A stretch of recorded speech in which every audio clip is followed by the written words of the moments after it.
te reçois aujourd'hui parce que tu as publié récemment ton livre, donc Condamné au silence. Donc, Condamné au silence, que tu publies il y a combien de temps maintenant? Et ben, je l'ai publié le 11 février, donc 2 mois.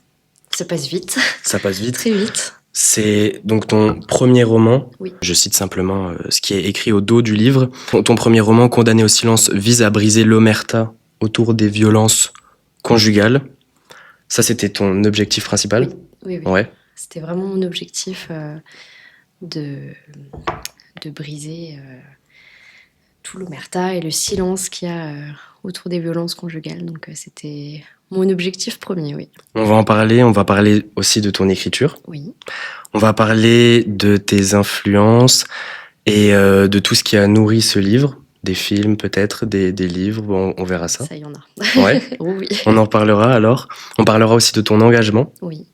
Et on finira sur un peu de visualisation, en parlant peut-être de tes projets actuels, de ce que tu aimerais faire aussi par la suite. Pas de souci. Alors donc déjà, ce que je voulais te demander, comme c'est ton premier roman, est-ce que c'était un challenge pour toi d'écrire ce livre? Complètement. C'était vraiment un challenge parce que moi j'ai toujours écrit. Depuis que j'ai su le faire, donc en CP on va dire, j'ai toujours apprécié écrire diverses choses, des textes, des poèmes, des petites citations. Et puis je me suis toujours dit qu'un jour je publierais un livre. C'était vraiment mon objectif. Et je me suis dit, pour publier quelque chose, il va falloir que j'écrive un roman, ça aide. Donc j'avais commencé à faire diverses choses, mais ça me plaisait pas ce que je faisais. Donc je me suis dit, il faut que j'arrive à vraiment trouver une thématique qui arrive à me maintenir pour faire un roman du début à la fin. Et les violences conjugales, c'est une thématique qui m'a marquée, qui me marque aussi toujours beaucoup. Et voilà, donc je me suis dit, je me lance avec cette thématique-là. Et c'est une thématique que tu traites profondément. Oui. Ton livre fait 480 pages. Oui. Est-ce que, en te souvenant des moments de ton écriture, est-ce que tu as senti des moments de difficulté, des moments de simplicité? C'est un peu les coulisses du livre là que je te demande. Ouais. Il a été très long à écrire ce livre, très très long, parce que ça c'est le deuxième jet. Je l'avais écrit une première fois et ça me plaisait pas du tout. Il faisait peut-être un tiers de ce qu'il fait là.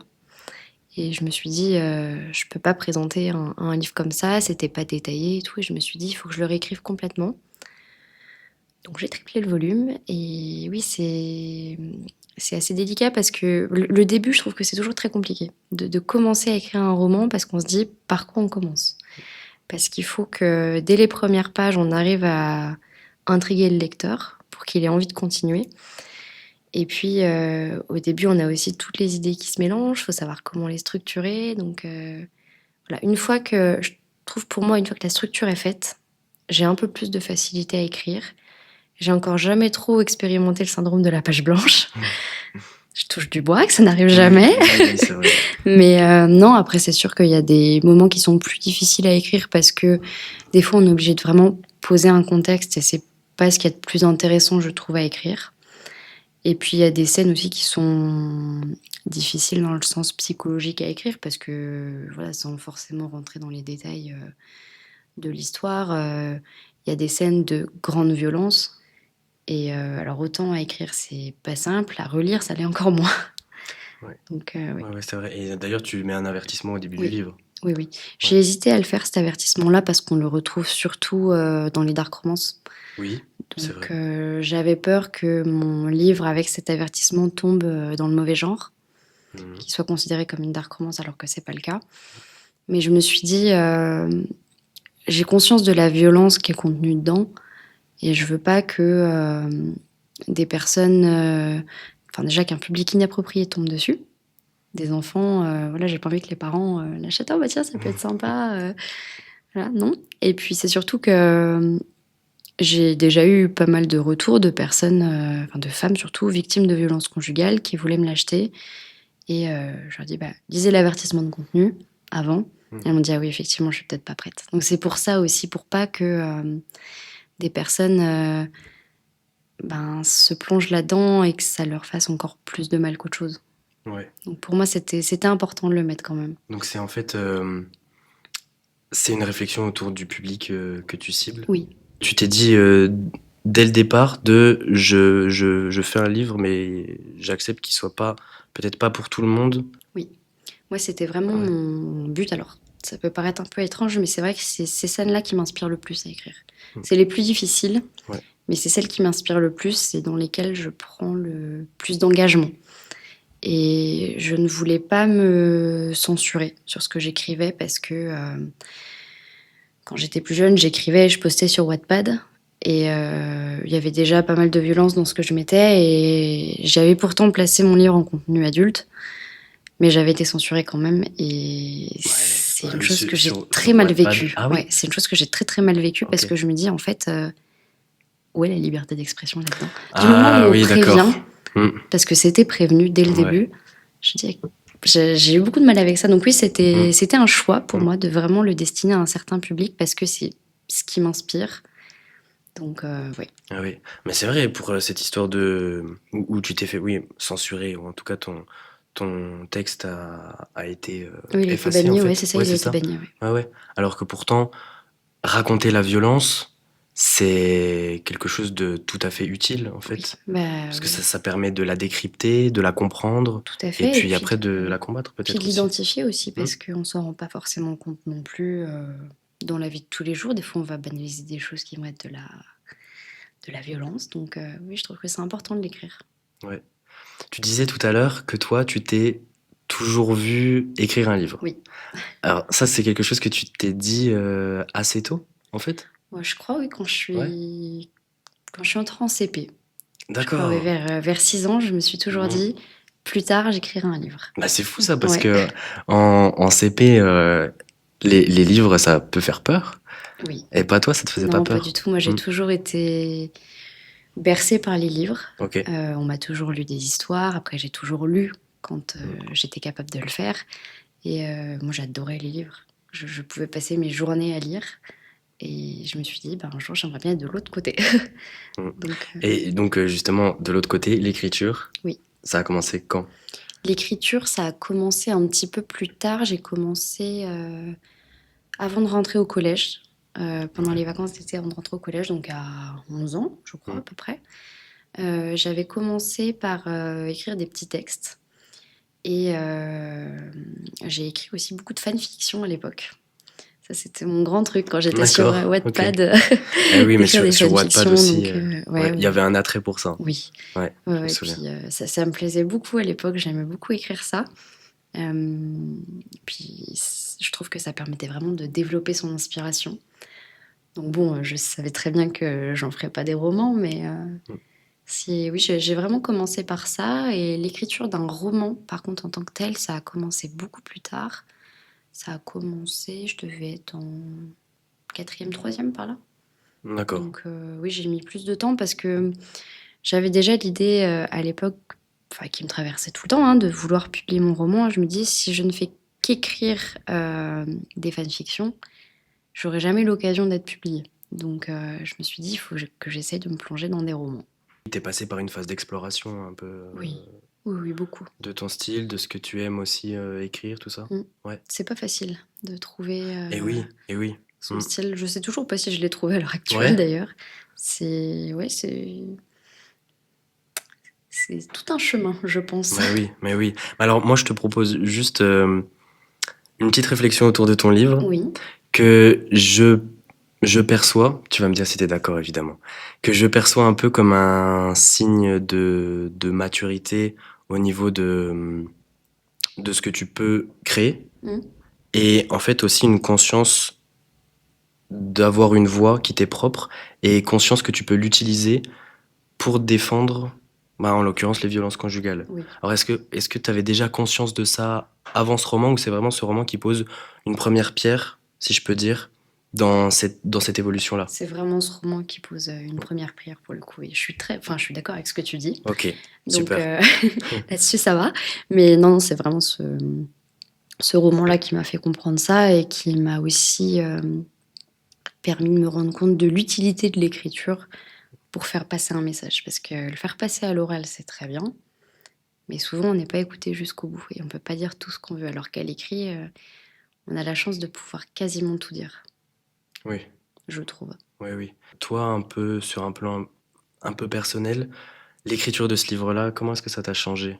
Si ça t'a changé d'une certaine façon, peut-être l'image, soit que tu as toi-même de toi, ou l'image que les autres ont de toi, dans ton rapport aux autres, tout ça. Ah, ça m'a fait grandir. Ça m'a vraiment fait grandir parce que ça a été un travail de 5 ans quand même. Donc, on a le temps d'évoluer pardon, entre Tu le l'as commencé début. en 2019, c'est Oui, ça? c'est ça, Ouais. 2019 pour le premier jet. Donc oui, ça m'a beaucoup fait grandir, ça m'a fait évoluer, ça m'a surtout permis en fait de me rendre compte des valeurs que j'avais et des engagements que je voulais avoir. Parce que moi, je trouve que c'est quelque chose de très important de s'engager. Parce que sinon, je trouve que la vie n'a pas forcément beaucoup de sens Ok, si on bah c'est ouais, ne c'est s'engage pas dans une cause. d'accord. Et moi, c'est vrai que voilà, la défense des femmes victimes de violences, des enfants victimes de violences, des violences intrafamiliales, en fait, dans un cadre plus général, moi, c'est vraiment quelque chose qui me touche et dans lequel je veux m'engager. Donc, oui, je dirais que ça n'a fait qu'accroître mon combat. C'est quand même quelque chose de fort aussi d'écrire un livre. C'est du temps, c'est de l'énergie, Oui. donc en fait, oui, ça fait sens à ce niveau-là, au niveau de ton engagement. L'écriture, est-ce que c'était pour toi un choix naturel pour justement décider de ton engagement, ou est-ce que tu y as réfléchi avant en te disant euh, peut-être qu'il y a d'autres manières de défendre les violences conjugales? Bah, disons que j'ai évolué là-dessus. Ouais. À l'époque, c'était vraiment que l'écriture, parce que j'étais assez renfermée, très timide. Je n'osais pas forcément me mettre en avant, parler, m'exprimer. Donc l'écriture, c'était le moyen le plus simple pour moi. Et c'est vrai qu'après avoir publié ce livre, et puis même un petit peu avant, en grandissant et par des engagements que j'ai pu avoir plus concrets, on va dire, je me suis rendu compte qu'il y avait d'autres moyens que l'écriture pour s'engager et faire entendre sa voix. Donc je dirais que maintenant, c'est les deux. Avant, c'était que l'écriture et maintenant, c'est les deux. Ça peut passer par des prises de parole, mais Ce que ça tu peut fais là passer... aussi. Exactement. Mm. Et ça peut passer par l'écriture aussi. Quelle est la meilleure façon, en tout cas, de défendre une cause? Est-ce que tu penses quand même que c'est la littérature, au final, qui est la plus douée, en fait, pour faire ça? Je pense que oui, parce qu'à l'écrit, on peut faire passer des messages qu'on ne peut pas forcément faire passer à l'oral. On peut avoir des mots qui sont plus forts, on peut prendre le temps de les choisir aussi. Parce qu'à l'oral, souvent, on va être assez spontané. Donc, on va pas forcément prendre le temps de bien poser nos mots, bien réfléchir. On n'emploie parfois pas les bons termes. Alors qu'à l'oral, à l'écrit, pardon, on peut vraiment construire ce qu'on a envie de dire. Donc, je pense que l'écrit est plus impactant. Ouais. Et aussi, là, je me le dis maintenant, l'écrit, ça reste dans le temps. Alors, c'est Exactement. vrai que des paroles, bon, c'est vrai, même si on va à une conférence, on écoute quelqu'un parler. Une fois que la conférence est terminée, ben, c'est passé, ça. C'est ça, il y a Ouais, peut-être une ou deux phrases qui nous ont marquées ouais. pendant une conférence, Mm. alors qu'en écrit, oui, on peut le garder, quoi. Ouais, ouais, c'est ça. Et il y a aussi un rapport un peu plus intime du lecteur au livre, en fait, Oui, ce que font tous les livres d'ailleurs. c'est ça. Ouais. Au niveau de ton écriture, est-ce que toi, ta perception de l'écriture, c'est quelque chose qui sert à révéler, donc à révéler en l'occurrence les failles de la société, et aussi qui sert à bousculer les consciences? Oui. Pour moi, alors je ne vais pas dire qu'une écriture doit être engagée, mais je veux que mon écriture soit engagée. Parce que bon, chacun fait bien ce qu'il veut, mais c'est vrai que pour moi, j'ai envie qu'il y ait quand même un message derrière à faire passer, que une fois qu'on a lu mon livre, on se dise ah ouais, ok, là j'ai compris. Et j'ai déjà eu des retours comme ça, et je trouve que c'est le plus beau cadeau qu'on ait pu me faire, c'est me dire ben j'ai compris que, en l'occurrence, les violences conjugales, ça peut être partout, dans tous les milieux, à tout âge. Une fois qu'on me dit ça, je me dis ben ouais, là j'ai tout gagné. T'as réussi. Ouais, c'est Alors, ça. ouais, t'as bien fait ton boulot. je crois, Ouais. j'espère. Ouais, oui. Mais là, en t'écoutant parler, j'ai l'impression, je pense que c'est le cas, tu me diras, mais oui, que ta, ton écriture, la façon dont tu conçois l'écriture, c'est tout à fait aligné avec ce que tu veux pour toi-même et ce que tu fais dans ta vie, ton engagement, ce qui te préoccupe dans la vraie vie, tout ça, en J'essaye fait. en tout cas Ouais, de oui. vraiment tout mettre sur le même plan pour qu'il y ait une cohérence en fait. Ouais, en fait, c'est ça. Mm. Oui, oui. J'ai aussi l'impression que à l'origine de ce livre, il y a deux constats. Après, tu me diras s'il y en a plus, et même si ça s'est passé comme ça. C'est bon, d'abord, que les violences conjugales ne sont pas encore assez évoquées, assez traitées. Et aussi que la société est incompétente par rapport à ça ou ne sait pas vraiment comment gérer ces situations. Qu'est-ce que tu en penses, toi? Je suis d'accord. Alors Ouais. c'est vrai que aujourd'hui, la problématique des violences conjugales, elle est quand même un petit peu plus mise en avant. Et c'est très bien. Oui.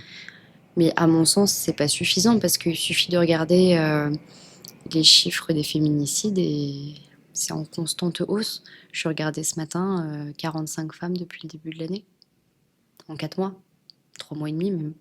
Donc non, pour moi, on en parle de plus en plus et c'est très bien, mais tant que ça ne s'arrêtera pas, ce sera toujours insuffisant. Après, si ça s'arrête un jour, hein, mais oui, après, pour parler de l'incompétence de la société, c'est ce que j'essaye aussi de mettre en avant dans mon livre, en fait. Parce que même quand il y a des signes qui sont clairs, qui sont vraiment mis en avant, quand des scènes de violence conjugale se passent devant d'autres personnes, en fait, personne ne réagit. Ou les gens réagissent un petit peu pour se donner bonne conscience, mais pas suffisamment pour mettre un terme aux violences conjugales. Donc, il y a une incompétence du système, il y a un manque d'information vis-à-vis de la population, je trouve. Donc, non, il y a des progrès qui sont faits, mais c'est encore vraiment insuffisant, Ouais, à mon d'accord. sens. Ouais. Et c'est aussi pour ça, c'est ça qui t'a donné envie profondément d'écrire ce livre-là? Oui. Et aussi parce que j'avais été confrontée à une scène de violence conjugale, donc l'été 2019. D'accord. Ah oui, donc en J'étais. fait, Ouais, c'est ça en c'est fait. presque ça qui a Et enclenché, c'était on peut le quelque dire. chose que je ne connaissais pas à l'époque. En fait, j'étais à la plage et j'ai vu une scène de violence conjugale entre un couple. Et c'est vrai que c'est une thématique que je ne connaissais pas du tout. J'en avais jamais entendu parler. Et les choses sont étrangement faites. Mais quelques jours après, j'ai vu le documentaire sur Jacqueline Sauvage. D'accord. Et en fait, là, ça m'a vraiment fait comprendre ce qu'étaient les violences conjugales. Et je me suis dit, ah ok. Donc à partir de ce moment-là, je me suis beaucoup documentée, renseignée, j'ai beaucoup lu sur ce sujet. Et je me suis dit, ben ouais, en fait, j'ai envie de faire quelque chose à mon échelle. Et l'écriture, c'était la première chose qui m'est venue. Tu dis aussi à propos de ce livre, et là je te cite, donc les violences conjugales sont un fléau de notre société. Dans mon premier roman, j'ose les dénoncer. Mm. Est-ce que l'écriture de Condamné au silence, ça t'a demandé du courage? Oui, beaucoup. Mm. Alors, je dirais peut-être pas forcément l'écriture en tant que telle, mais la publication. Le fait de passer le pas, de se dire, j'ai écrit là-dessus et je vais le rendre public. Ça, c'est assez compliqué parce que bon, l'écriture, quand ça reste au stade de manuscrit, c'est pour nous. Oui, c'est Donc, vrai, oui. Oui, oui. on n'a pas forcément de retour ou de jugement, à moins qu'on le fasse lire à quelqu'un. Mais l'écriture, pas forcément. Mais c'est oui, la publication, parce qu'on se dit comment ça va être pris. Et aussi un challenge dans le sens où je parlais tout à l'heure de dark romance. Je ne voulais pas romancer certaines scènes de violence parce qu'on a tendance à voir beaucoup ça aujourd'hui sur les réseaux sociaux, un peu partout d'ailleurs. Et je voulais vraiment pas tomber là-dedans. Et parfois, la limite entre les deux est assez fine. Donc ça, c'est un vrai défi pour le coup. Donc ce serait plutôt une volonté de te rapprocher au maximum du réel, Oui. voire même d'atteindre une forme d'écriture brute. Oui, Oui. oui, c'est un peu ça. Mm. Y a beaucoup de personnes qui m'ont fait en retour est-ce que c'est une biographie ou une autobiographie? D'accord. Et parce qu'en fait, les scènes sont très réalistes. C'est ce que j'ai cherché à faire. C'est assez brut. Alors après, voilà, ça plaît ou ça plaît pas. Parce que c'est vrai qu'il y a moins ce côté littéraire très travaillé qu'on peut retrouver dans des choses un petit peu plus romancées. Mais moi, c'était vraiment mon choix parce que je me dis, je peux pas être cohérente si j'annonce défendre les violences conjugales et qu'en même temps, je romance un petit peu ça aussi, quoi. Oui, oui, je comprends tout à fait alors ce choix-là de ce point de vue-là. On peut parler un peu de tes influences, Bien sûr. parce que ce livre-là, c'est aussi le résultat de nombreux visionnages de films, Oh oui. de documentaires Mm. aussi, des lectures de livres. Oui. Alors, parle-moi un peu de tout ça. Je vais parler en premier du livre qui m'a le plus inspiré pour le style de l'écriture. Oui. C'est Les Abusés d'Anne Parillaud. C'est un livre qui m'a profondément marqué parce que je trouve que sa plume est magnifique. Difficile à lire parce qu'elle est très poétique. Mais en fait, elle est impressionnante dans son écriture parce qu'elle est à la fois très poétique et très brute. Et moi, c'est quelque chose que j'ai beaucoup aimé. Et je vais pas dire que j'ai essayé de me calquer sur son style parce que pour moi, chaque auteur doit avoir son style. Mais c'est vrai que ça a été mon inspiration pour certains passages ou certaines tournures de phrases. Donc ça, pour le style, c'était vraiment ça. Après, pour la thématique des violences conjugales, les grandes histoires connues, hein, Jacqueline Sauvage, Valérie Bacot, Alexandra Lange, ça, c'est vraiment les trois principales où j'ai donc lu les livres, vu les films qui ont été réalisés. Et puis tous les témoignages, en fait, parfois un peu moins connus, mais voilà, qui vont traiter de violences conjugales, d'inceste, d'agression. Parce que moi, je lis beaucoup de témoignages, pour pas dire que ça. Donc, ça a été vraiment mes inspirations. Et j'ai eu la chance aussi de travailler un petit peu avec Mais oui, une bien sûr. avocate. Bah, j'allais y aller Ouais. petit à petit. Avec une Ah oui. avocate, maître Janine Bonadjunta, engagée dans la lutte contre les violences faites aux femmes. Et voilà, rencontrer une personne qui fait de cette cause vraiment le point d'orgue de son métier, c'est magnifique, quoi. Donc tout ça, c'est ce qui nourrit ce livre-là. Oui, Toujours dans cette volonté de te rapprocher au maximum du c'est réel. ça. Est-ce que tu as l'impression justement d'être responsable un peu de ce réel-là dans ton livre? Ah, c'est une bonne question. Parce que c'est ça Ouais. aussi la difficulté quand on écrit un livre, c'est que d'autant plus que là c'est un livre, donc c'est de la fiction, Oui. mais de la fiction qui a pour volonté de décrire le réel, pour décrire des choses qui existent et qui se passent. Voilà, tu le rappelais aussi tout à l'heure, qui se passent souvent, régulièrement. Donc en fait, c'est une précaution, je pense, à avoir, Oui. de se dire il faut toujours être au plus proche du réel, être juste en C'est fait ça. dans son écriture. Et ce qui est compliqué aussi, c'est que j'ai eu des retours, en fait. Et c'est pour ça, effectivement, que oui, je réfléchissais en même temps, mais que oui, je pense que je peux me sentir responsable parce que j'ai eu des retours qui m'ont dit dans telle scène, je me suis reconnue. Ou telle scène, je l'ai vécue. Donc, ça, moi, j'en avais pas conscience. Je ne savais pas que voilà, ces personnes-là qui voilà, sont des proches avaient pu traverser. Alors, je savais qu'elles avaient traversé des violences conjugales, mais je ne savais pas que telle scène, en fait, elles l'avaient vécue. Donc ça, forcément, ça met un peu un choc parce qu'on se dit, la limite entre la fiction et la réalité, elle est quand même assez fine, surtout quand on va sur des thématiques comme ça, parce que, alors, toutes les scènes, globalement, je les ai inventées, mais je sais aussi que c'est des scènes qui peuvent être assez courantes. Typiquement, il y a une scène au restaurant. Ça, c'est des choses qui arrivent fréquemment, je pense. Donc, on peut se sentir responsable parce qu'on se dit, oui, on fait une fiction, mais est-ce qu'on va pas, sans le savoir, raconter l'histoire de quelqu'un? Donc, ouais. C'est assez bien dit. Oui. Ouais. À France Bleu Bourgogne, tu précises que ton engagement ne se limite pas seulement à l'écriture. Non. Et là, tu m'en parlais peut-être, tu effleurais en tout cas le sujet au début. Euh, Est-ce que tu participes aussi à des associations? Oui. Oui, je fais partie de la Fondation des femmes.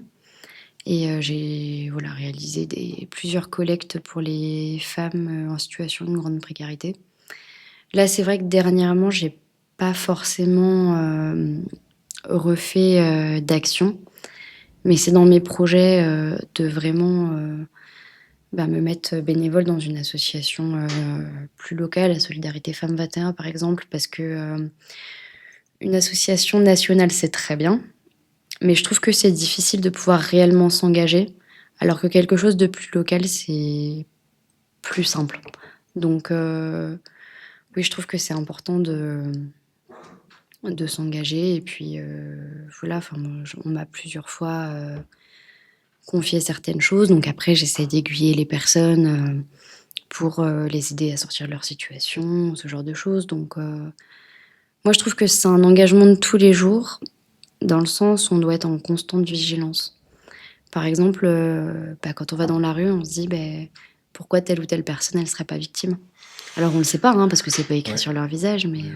Oui. Et aussi, je viens de me souvenir que, alors pas moi, mais c'est une situation qu'on m'a rapportée de une scène de violence, en l'occurrence d'un homme sur une femme.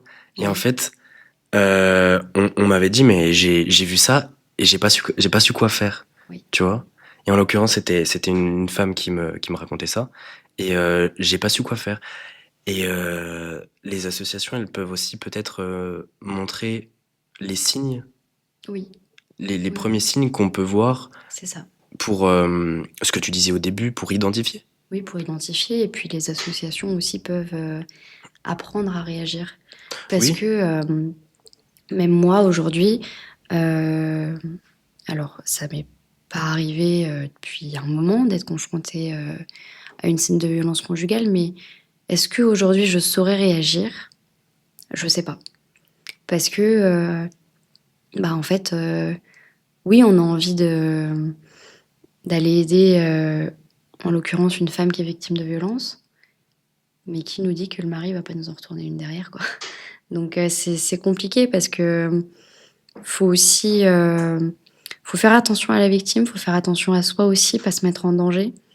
Donc, c'est très très compliqué. Après, il y a des techniques, mais faut les connaître et je bosse toujours là-dessus pour apprendre à réagir. Bah oui, mais et tout ça sur les signes, sur,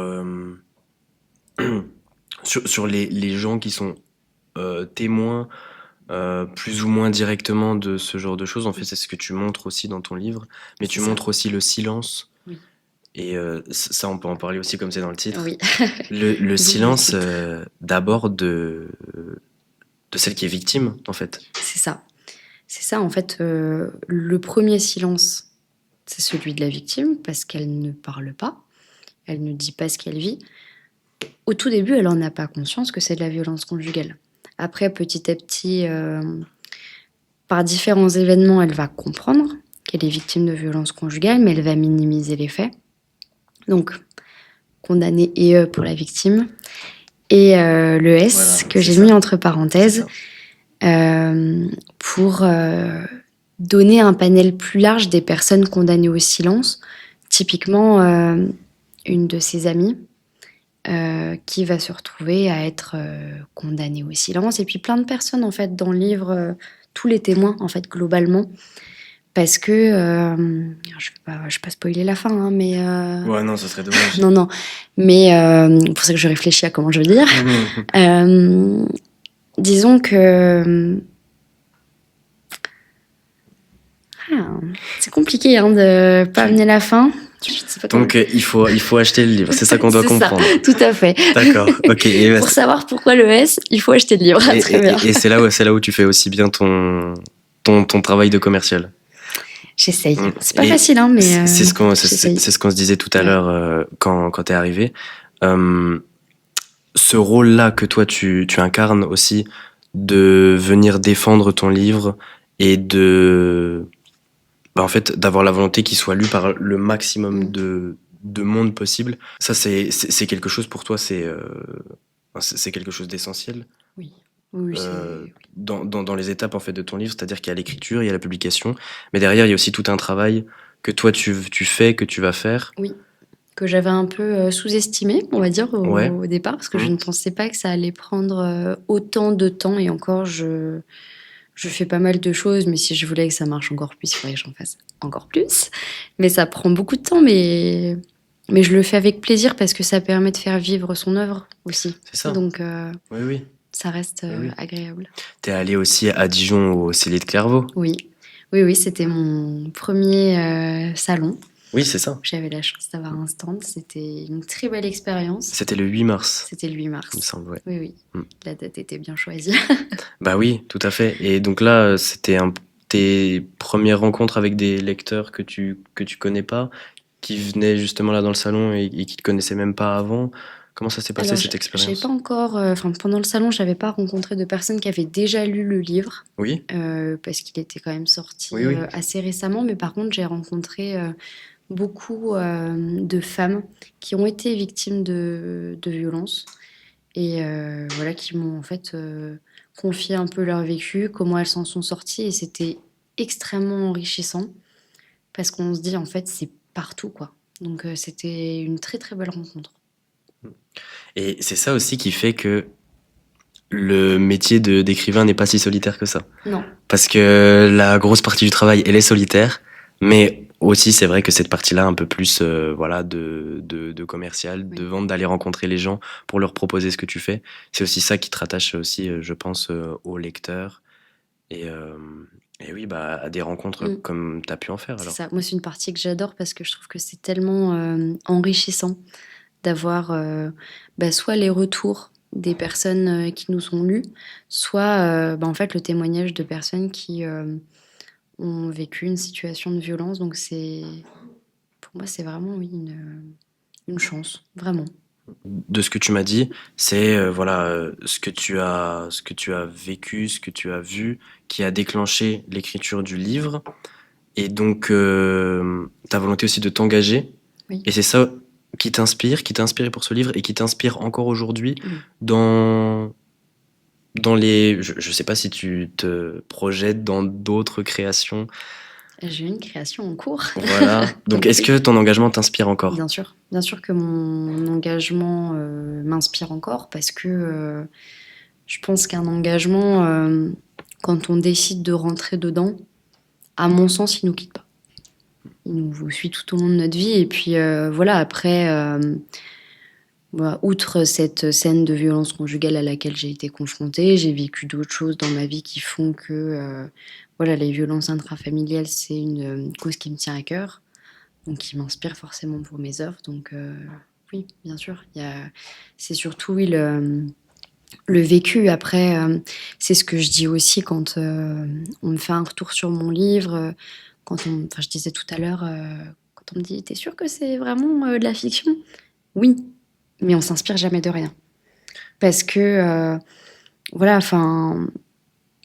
j'ai vécu des choses qui font que, voilà, sans rentrer dans les détails, hein, mais il y a certaines scènes que je savais comment écrire, sans pour autant les décrire comme moi je les ai vécues.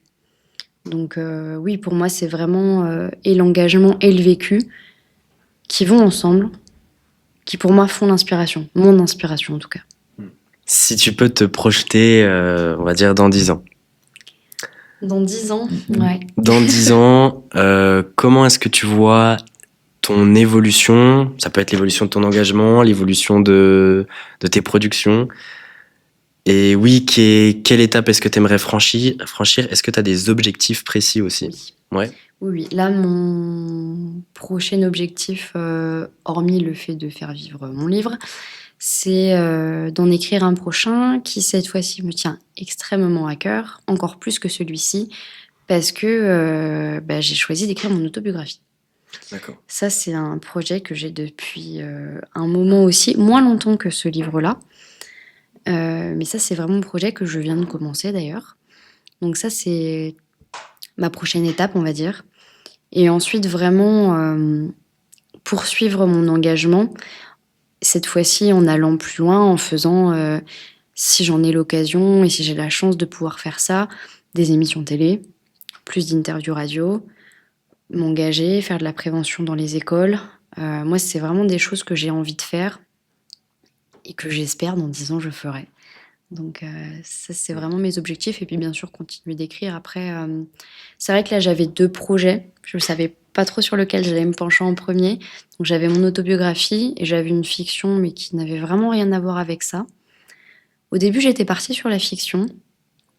Et je me suis dit, non, je crois que c'est le moment de me lancer dans mon autobiographie. D'accord. Je suis à un moment de ma vie où j'en ai besoin et je sens que ça va me permettre d'avancer. Donc, je me suis dit, je vais passer là-dessus. Et après, j'écrirai autre chose, je pense. Je sais pas encore quoi. Donc mais... en fait, tu poursuis un peu tes explorations. Oui. Ouais. Par rapport à l'écriture brute dont on parlait aussi tout à l'heure, par rapport au fait de se rapprocher du réel, ça c'est la manière que toi, tu as utilisée pour ce livre, pour Condamné au silence. Est-ce que ça t'est arrivé de lire des livres qui traitent de ce même sujet mais d'un autre angle? Oui. Oui.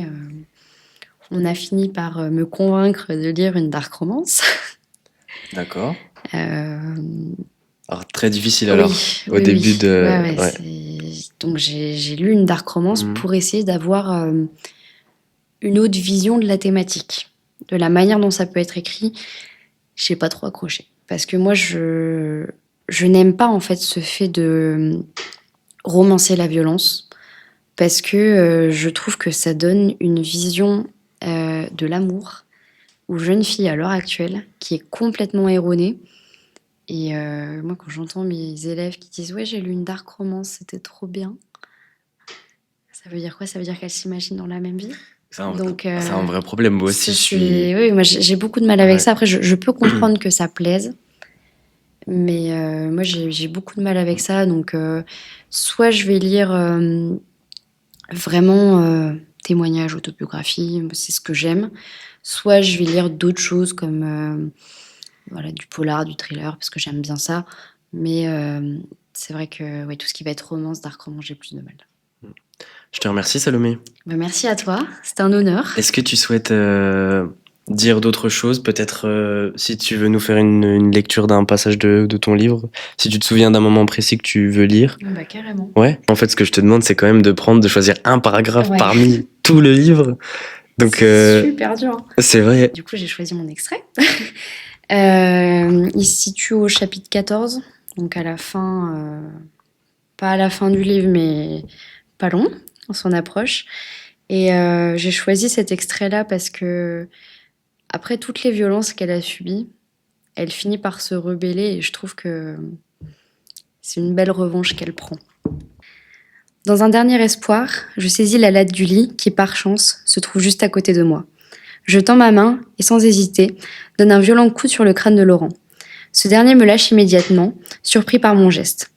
Je saisis cette occasion en or de prendre le dessus et continue de le frapper, me relevant avec dextérité. J'ai mal, je manque d'air, mais je passe au-dessus de tout cela. La latte comme une batte de baseball, je le frappe sans m'arrêter. Laurent recule et trébuche, je me retrouve debout et lui couché. En position de force pour la première fois, je me sens pousser des ailes. La peur est en train de changer de camp. Je le sens, je le sais, je le vois. Dans ses yeux, pour la première fois, je lis la peur. Laurent comprend que c'est maintenant moi qui le maîtrise, et voyant l'état de la chambre, il doit comprendre que rien ne pourra m'arrêter. Je le vois se liquéfier à chaque nouveau coup. Il se retrouve faible, incapable de se sauver. Je comprends que sa violence n'était qu'un personnage, un rôle et un prétexte pour passer ses nerfs, mais la réalité est tout autre. Il est en réalité fragile, comme tout le monde. C'est un homme, avec ses forces et ses failles. Les rôles s'inversent, le bourreau devient victime. J'espère qu'il a au moins l'intelligence de réfléchir à ce qui est en train de se dérouler. J'espère qu'il comprend la peur que je peux ressentir quand il me violente. Cette pression de la mort qui pend au-dessus de nous comme un couperet. Je l'espère, mais je ne suis pas sûre qu'il y parvienne. Trop imbu pour se mettre à la place de l'autre.